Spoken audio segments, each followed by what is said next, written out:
Okay, I am filming this video from my phone because I'm really committed to keeping up to schedule, and today I wanted to share with you guys my first paycheck as a paralegal. Yes, girl, well, of course, you guys know I've been here 2 months, so I've gotten my checks, okay?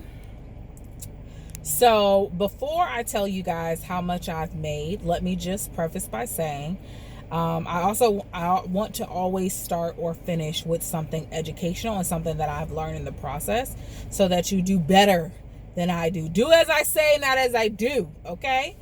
One, always remember, and this may vary from state and even county, but just be cognizant, any small business, I'm coming from corporate, so where I come from, there are benefits, there are discounts, there are health insurance, there are all these things. When you work for a smaller business, you may not have those things.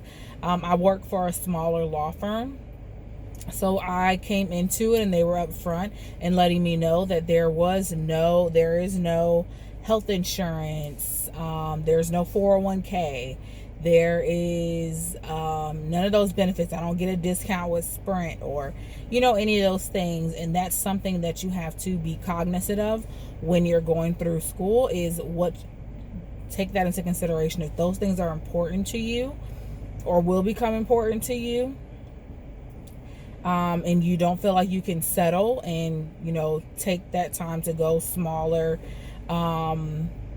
because of those things, then that's what you should be aiming for. Girl, hold on, because it's hot out here. Okay, it's hot. So yes, I knew that coming into it, and that's not an uncommon thing, unfortunately, with smaller firms.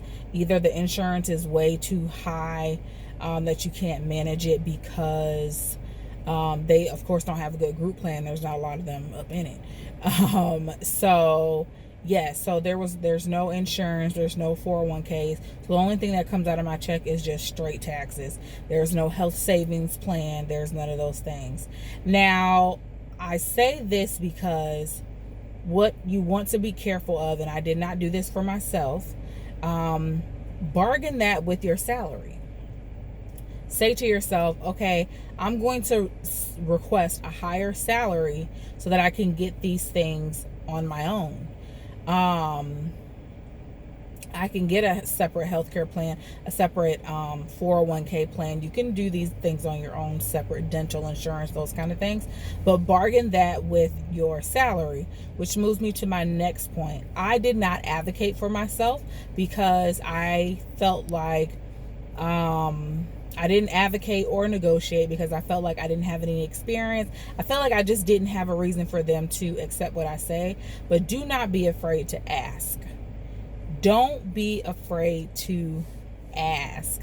The worst thing they can say is no, and then you can negotiate further. But take those things into consideration. Take into consideration your travel, your the lack of insurance or the lack of whatever they have. Take that into consideration when applying to jobs and when negotiating your salary. And do not be afraid to negotiate. You can always ask. There is no harm in asking. All they can do is say no, right? All they can do is say no. So now I'm going to pull out my phone and let you guys know how much my first paycheck was.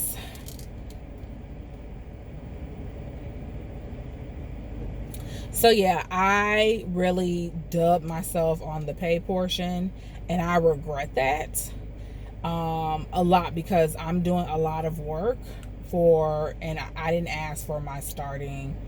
I didn't ask for what I should have been making starting. And don't be afraid to ask about raises. Do you get a raise after your first 90 days? Is it annual? Is it biannual? Don't be afraid, girl. Don't be afraid. So I started on January 4th, and our pay period was January 4th through January 17th.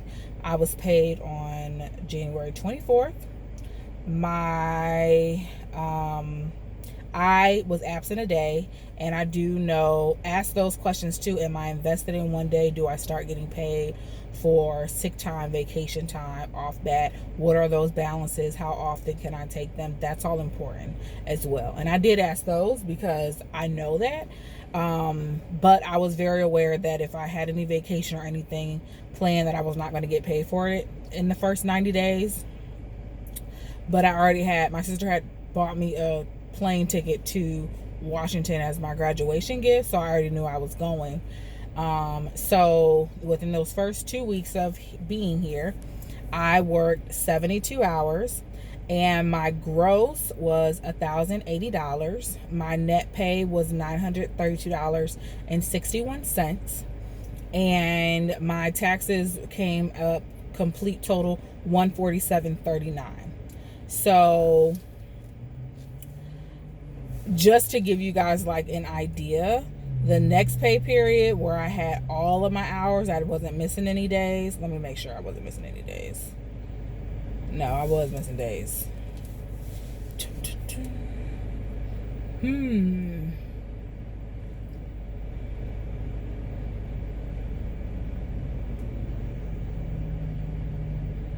Okay. So if I hadn't missed any days, the next pay period where I had no days missing, I grossed $1,200. My net pay was $1,029.03, and my taxes came up to $170.97. And that was for my full 80 hours.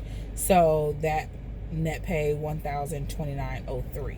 So that's how much I made. I live in Florida, and I'm a newbie. So as a newbie, that's how much my first check was. So I hope you guys found this not inspirational, but educational, and I hope that you learned something and got something. If you are new to the paralegal field, drop down in the comments and let me know what area of law you are in. And don't hesitate to reach out to me. You guys can find me on Instagram, on Twitter, on Snapchat at +girlslay, and I think Facebook, but I don't be on there, girl. Don't be looking for me on Facebook, or I'll be on there. So yes, thank you guys so much for watching. Be blessed, be well, and remember, do it bigger and better in true plus size fashion. I will talk with you beauties later. Bye.